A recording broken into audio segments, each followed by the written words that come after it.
মাঝেদের স্কুলে বই আদান প্রদান অনুষ্ঠানে ৮ জন শিক্ষার্থীর প্রত্যেকে একটি করে বই নিয়ে এসেছে। প্রত্যেক শিক্ষার্থী তার নিয়ে আসা বইটি অন্য একজন শিক্ষার্থীকে দিয়ে দিবে এবং কোনো শিক্ষার্থী একটির বেশি বই পাবে না। মোট কতভাবে এই বই আদান প্রদান সম্পন্ন করা যায়? এটা মেনলি ডিরেঞ্জমেন্টের প্রবলেম। তো সূত্রটা দেখি, dn equals to n factorial summation of k equals to 0 to n minus 1 to the power k by k factorial। এখানে শিক্ষার্থী হচ্ছে ৮ জন, তাই n এর মান এখানে কি হবে? ৮ হবে। সুতরাং dn equals to n factorial summation of k equals to 0 to 8 minus 1 to the power k by k factorial। এখন এটাকে ভাঙবো।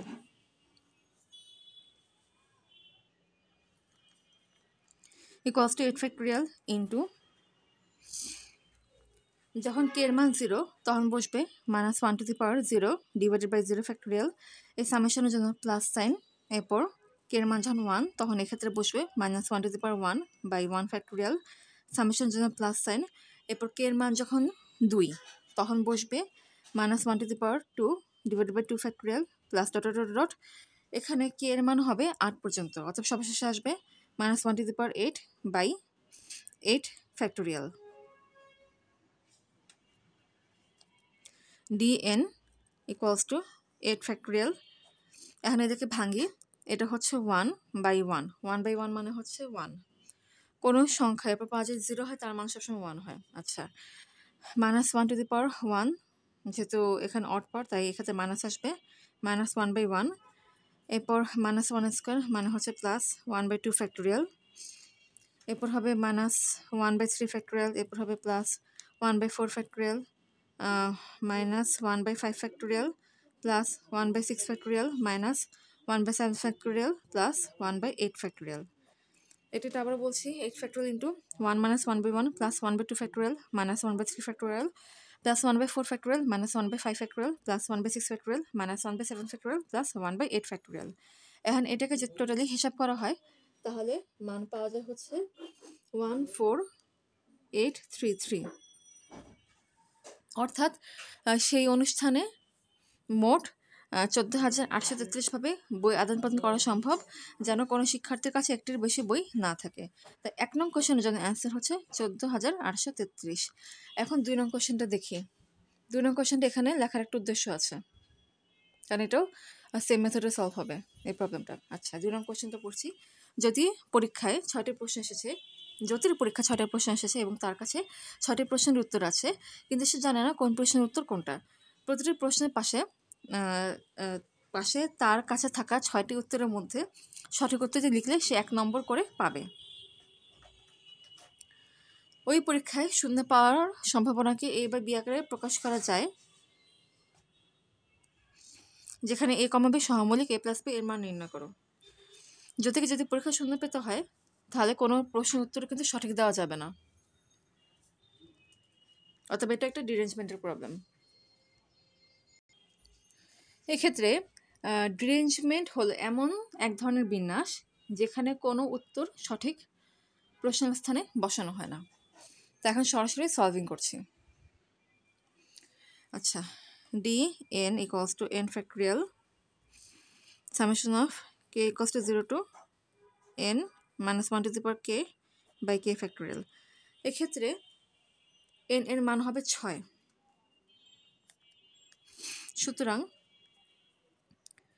d6 equals to 6 factorial k equals to 0 to 6 minus 1 to the power k by k factorial। আবার বলছি d6 equals to 6 factorial into summation of k equals to 0 to 6 into minus 1 to the power k by k factorial। এখন এটাকে ভাঙবো। k এর মান যখন 0 তখন এখানে কি বসবে minus 1 to the power 0 by 0 factorial। Summation plus sign, k এর মান যখন 1 তখন এখানে বসবে minus 1 to the power 1 by 1 factorial। Summation plus sign, এরপর বসবে minus 1 to the power 2 by 2 factorial। এখানে হচ্ছে k এর মান 2, এরপর প্লাস ডট ডট ডট সবশেষে কি বসবে k এর মান 6, অর্থাৎ minus 1 to the power 6 by 6 factorial। এখন যদি এদেরকে কি করা হয়, ক্যালকুলেট করা হয়। আচ্ছা, তার আগে একটু ফ্রেশ করে লিখছি। d6 ইকুয়ালস টু 6 ফ্যাক্টোরিয়াল, এটা মান হবে 1, এটা হচ্ছে -1, plus 1/2 factorial, -1/3 factorial, plus 1/4 factorial, -1/5 factorial, plus 1/6 factorial. এখানে কিন্তু 6 গিয়ে শেষ হয়েছে। আচ্ছা, যদি এদিকে ক্যালকুলেট করা হয় তাহলে টোটাল মান কত পাওয়া যাবে? টোটাল মান পাওয়া যাবে হচ্ছে 265। এখানে জ্যোতির পরীক্ষায় 0 পাওয়ার সম্ভাবনা কি হবে? জ্যোতির পরীক্ষা 0 পাওয়ার সম্ভাবনা হবে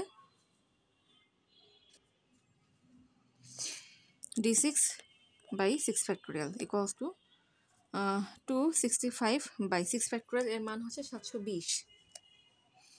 এখানে এদিকে যদি কাটাকাটি করা হয় তাহলে মান পাবো হচ্ছে 53/144। তোমরা করে দেখতে পারো।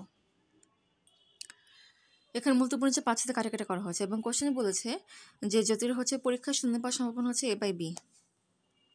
এখানে a আর b হচ্ছে পরস্পর সমমৌলিক, অতএব এক্ষেত্রে বলা যায় এর মান হচ্ছে 53 আর b এর মান হচ্ছে কি 144। তাহলে a প্লাস b কত হবে? a plus b equals to 53 যোগ 144 সমান সমান 7, 9, 1, 197। অতএব a plus b equals to হচ্ছে 197। অতএব 2 নং কোশ্চেনের জন্য এটাই অ্যান্সার। দুটো কিন্তু হচ্ছে ডিরেঞ্জমেন্টের প্রবলেম, প্রথম প্রবলেম এবং সেকেন্ড প্রবলেম, এটা এবং এটা দুটো কিন্তু ডিরেঞ্জমেন্টের প্রবলেম, এই জন্য হচ্ছে একবারে দেখা দিলাম।